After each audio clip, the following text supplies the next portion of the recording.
भारत की आज़ादी की लड़ाई सत्य, अहिंसा और समता के मूल्यों पर आधारित थी। डॉक्टर अंबेडकर ने इन मूल्यों को संविधान में समेटा, जिसमें हर नागरिक को बोलने, धर्म मानने, कहीं बसने और पेशा चुनने की आज़ादी दी गई। लेकिन उमर खालिद का मामला इन अधिकारों पर सवाल उठाता है। 5 साल से जेल में बंद एक नौजवान को जमानत नहीं मिली। यह संविधान का मजाक नहीं तो और क्या है।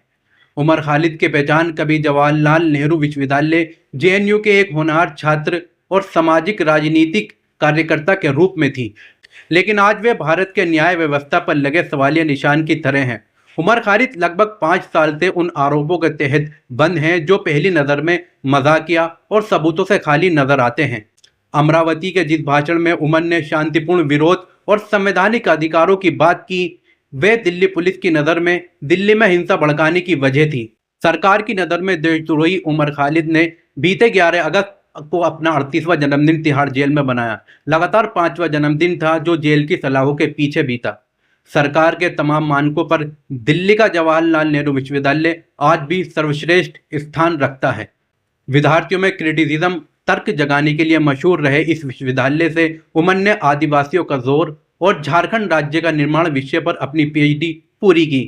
यह विषय उनकी सामाजिक न्याय से लगाव के कमिटमेंट को जाहिर करता है, लेकिन उमर की एक्टिविज्म और सरकार की आलोचना ने उन्हें सलाखों के पीछे पहुंचा दिया।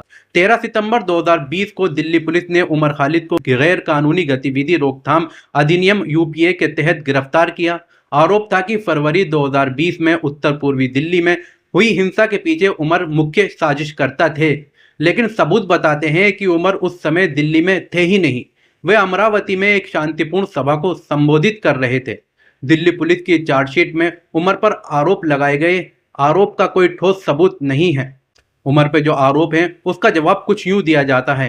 आरोप है उमर ने अमरावती में भड़काऊ भाषण दिया जिससे दिल्ली में दंगे भड़के। जवाब है उमर का भाषण शांतिपूर्ण विरोध और संवैधानिक अधिकारों पर केंद्रित था।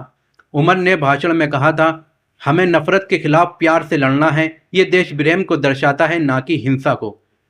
आरोप उमर ने 23 स्थानों पर प्रदर्शन आयोजित किए जो दंगों का कारण बने। जवाब है चार्जशीट में कोई प्रत्यक्ष सबूत नहीं है कि उमर ने इन आरोपों का आयोजन किया। उमर दंगों के समय दिल्ली में नहीं थे, जो उनके स्थान डेटा से साबित होता है। आरोप है उमर ने साजिश रची और धन जुटाया। जवाब, धन जुटाने या साजिश करने का कोई ठोस सबूत नहीं है।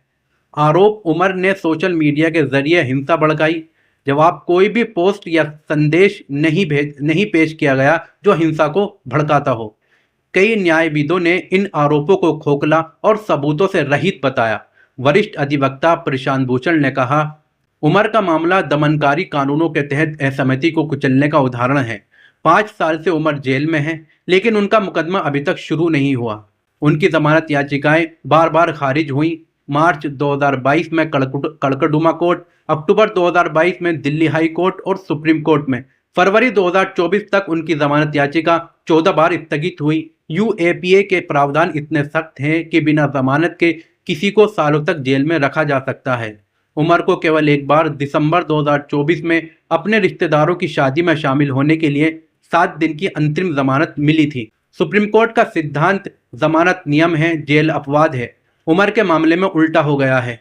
1962 के केदारनाथ सिंह बनाम बिहार राज्य में सुप्रीम कोर्ट ने स्पष्ट किया कि केवल हिंसा का प्रत्यक्ष आह्वान या सार्वजनिक व्यवस्था को भंग करने की मंशा ही देशद्रोही मानी जा सकती है। महज असहमति या आलोचना देशद्रोह नहीं है। 2022 में सुप्रीम कोर्ट ने सेडिशन कानून आईपीसी धारा 124A पर रोक लगा दी, ये कहते हुए कि इसका दुरुपयोग हो रहा है। 1995 के बलवंत सिंह मामले में कोर्ट ने कहा कि केवल नारे लगाना बिना हिंसा भड़काने के इरादे के देशद्रोह नहीं है। उमर ने तो कोई ऐसा नारा भी नहीं लगाया।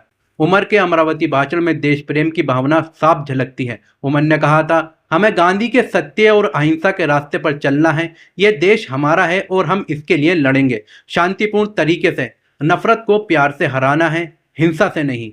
उमर ने जेल से लिखे एक पत्र में रूसी लेखक फ्योदोर दोस्तोवस्की के उपन्यास the house of the dead का जिक्र किया, जिसमें साइबेरियाई जेल के अनुभवों का जिक्र है। उमर ने दोस्तोवस्की के हवाले से लिखा, हम जीवित होते हुए भी जीवित नहीं हैं और हम अपनी कब्रों में भी नहीं हैं, हालांकि हम मर चुके हैं। उमर ने लिखा, 5 साल बीत चुके हैं, लगभग आधा दशक। ये समय लोगों के लिए पीएचडी पूरी करने और नौकरी ढूंढने के लिए काफ़ी है, प्यार करने, शादी करने के लिए काफ़ी है, बच्चों के बड़े होने के लिए काफ़ी है, दुनिया के लिए गाज़ा में नरसंहार को सामान्य मानने के लिए काफ़ी है, हमारे माता पिता के बूढ़े और कमज़ोर होने के लिए काफ़ी है।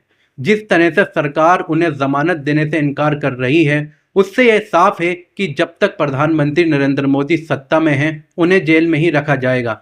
उमर खालिद का चेहरा एक सवाल बनकर खड़ा है। संविधान में दी गई आज़ादी का क्या हुआ? मानवाधिकारों की रक्षा का संकल्प कहाँ गया? 5 साल सलाखों के पीछे बीत गए, कितने और बीतेंगे? जेल में कट गई उम्र की जिंदगी का हिसाब कौन देगा? क्या ये एक होनहार नौजवान को तोड़ने की साजिश है? इतिहास इस अपराध का जवाब जरूर मांगेगा, आज नहीं तो कल मांगेगा।